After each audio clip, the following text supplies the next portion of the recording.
会社員時代に買った小屋付き物件をゆるーく DIY しているヒデです。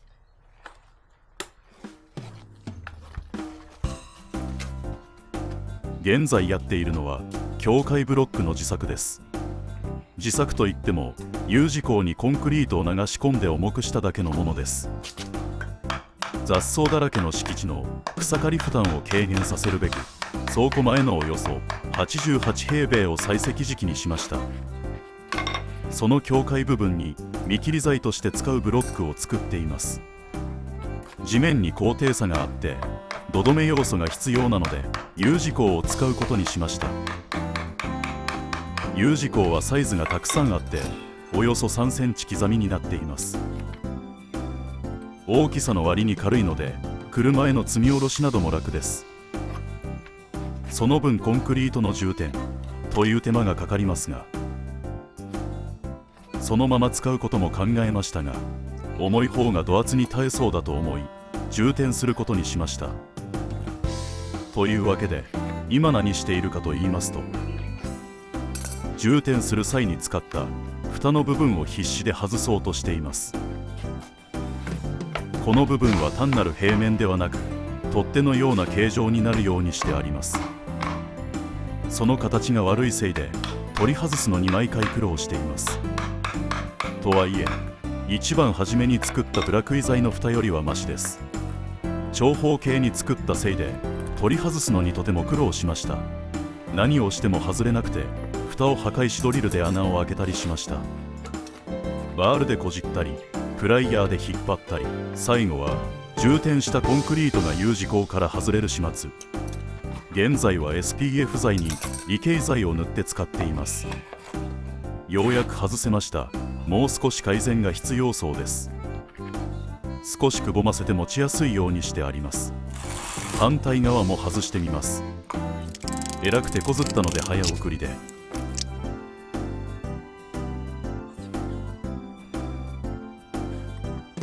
本州で唯一クマがいないと言われているここ千葉県ですが、田舎ならではの危険生物は普通にいます。命の危険という意味ではマムシもなかなかの恐怖ですが、やはりスズメバチが一番怖いです。かっこ妻の族などと言っている間にようやく外れました。奥までしっかり充填できていない部分もありますが、最終的には目地ごと埋まるので気にしても仕方ありません。この後モルタル固定するので現場まで運んでおきます。普通に持って持てなくもないですが、不慮の事故を避けるため猫移動します。デスクワークなので。デスクワークといっても事務職ではありません。ハンドメイドの革製品を作っています。作業台の前に座りっぱなしなので、たまに張り切って動いたりすると自らを病院送りにすることになります。2つ目も完成。やはり今回も外しづらかったので改良してみました。左が従来のもの、右が改良版です。上から見ると同じです。側面から見た時に上に向かって狭くなるように台形にしてみました。スコヤを当ててみます。ほんの少しですが角度がついているのがわかるでしょうか。この程度でも随分と楽に外せるようになる気がします。固定用のモルタルは1対20キロに水4リットルとありますが、3リットルに減らして固めの仕上がりにしています。こんなに早く動けたらいいのに。最近は早いのは老眼の進行くらいです。全く早く動けません。そういえば最近目の手術を受けました。手術といってもメスを降りれるわけではなくレーザーを使ったものです。何でも軽度の網膜剥離らしく進行を止めるための措置らしいです。ある日突然飛蚊症が悪化して眼科を受診したことで分かりました。麻酔の点眼をした後、まぶたを閉じられないように固定され、眼球にバンバンとレーザー砲を撃たれます。マジです。バシバシやられます。鈍い痛みと激しい眩しさで涙が滝のように出てきます。20発以上食らったと思います。50歳過ぎてあんなに泣かされるとは思いもしませんでした。というわけでモルタルはこのように中央を開けておくのが良いと思います。ご覧のように取っ手部分を作る重要性がお分かりいただけると思います。取っ手なしで一番下を手で持つとモルタルに指を突っ込むことになります。微調整する時にも再びモルタルに手を入れることになるので厄介です。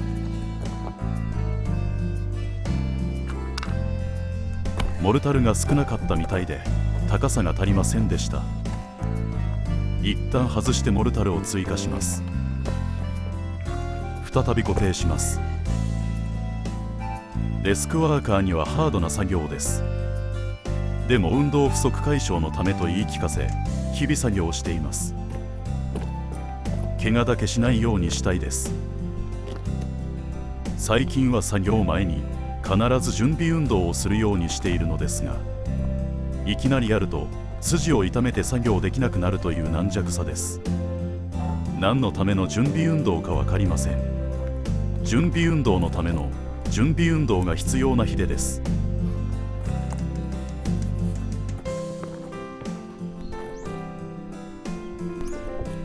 カーブを描いているので高さを揃えるのがめんどくさいです。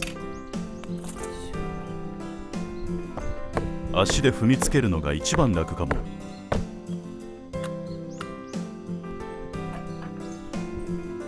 ここまで6つ固定しました。ブロックの硬化に数日必要なのと梅雨の合間の作業なのではかどりません。梅雨明けしたら下で暑くてやってらんないだろうな。まっすぐに見えないのは広角レンズの歪みのせいです。多分インスタントモルタル足りなくなったので買ってきました。また値上がりしてました。1体798円です。数ヶ月前は680円だったのにな。ブロック製作に26体、固定用に17体、合計で40体以上必要です。ウッドショックとか資材高騰で DIY もなかなかお金のかかる遊びになってきました。改良版の型枠で作ったブロックです。少しは外しやすくなっているのでしょうか。いきなり外れました。まぐれかもしれないので反対側も確かめましょう。めっちゃ楽。もう一つのブロックも外してみます。完璧です。お母さん、僕ついにやりました。少しの角度で随分と楽になります。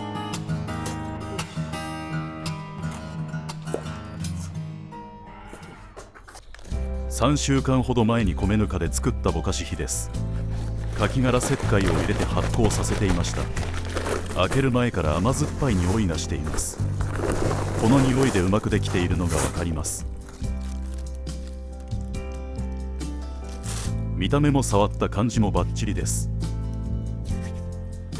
ヨーグルトのような香りです。菜園の管理がてら追肥することにします。植え付けて1ヶ月経ったミニトマトです。まだまだ小さいですね。キコバエと脇芽を取り除いています。トマトって本当に折れやすいですよね。風が強いとすぐにポキってなる。台風が予想されているのでしっかり結んでおきます。木では最近知ったんですけど、折れても結構復活するみたいですね。皆さん知ってました？ちょっとでもつながっている場合、テープでぐるぐる巻いておくと自然につながるらしい。完全に折れた場合は水差し発根させて新たに植えるのも良いそうです。大ぶりな脇芽を剪定したら発根させて定食してみようかと思っています。隣の畝のニンニクがだいぶ枯れてきたので収穫したいと思います。植えたのは昨年の10月です。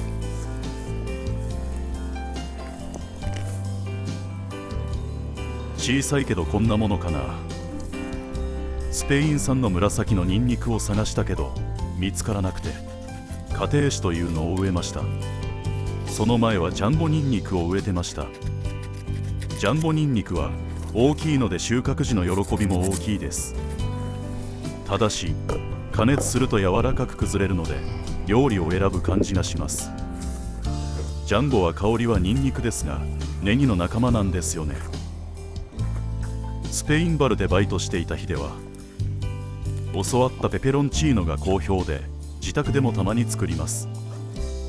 ジャンボニンニクだと作りにくいので通常のニンニクが好きです。スペイン産が房総半島でうまく育つのかどうか分かりませんが、いつか自分で育てたスペインニンニクで料理してみたいなって思っています。27株植えて収穫は22本でした。うまく育たないのもあったし、早めに試し掘りしたのもあります。これだけあればしばらく楽しめそうです。水で洗ったりせずに薄皮1枚めくるのが良いそうです。以前知らずに水洗いしたらすぐに腐ってしまったことがあります。この薄皮は時間が経って乾燥すると剥きにくいので収穫直後に剥くのが良いです。軒下に吊るして乾燥させようと思います。どうやって結んだらいいのか見当もつきません。なんか違う気がする。事前にネットで検索すればよかった。数本まとめて結ぶことにします。きっとこの結び方でいいはず。いいや、ダメです。この結び方だと乾燥して細くなると抜け落ちてきます。この時は気づかずこのまま乾燥させました。なんとなく3つに分けてみました。高さを変えて吊るします。茎がポキッと折れるくらい1月以上乾燥させようかと思います。余ったら再び秋の植え付けに使います。完成。ニンニクって匂いが強いので干してたら虫寄ってくるのかと思いきや、昨年は全く虫はつきませんでした。この夏はニンニク使い放題でめっちゃスタミナつきそうです。ひーちゃんに兄弟で来ちゃったりして。今回はこの辺りで失礼します。皆さんお疲れ様です。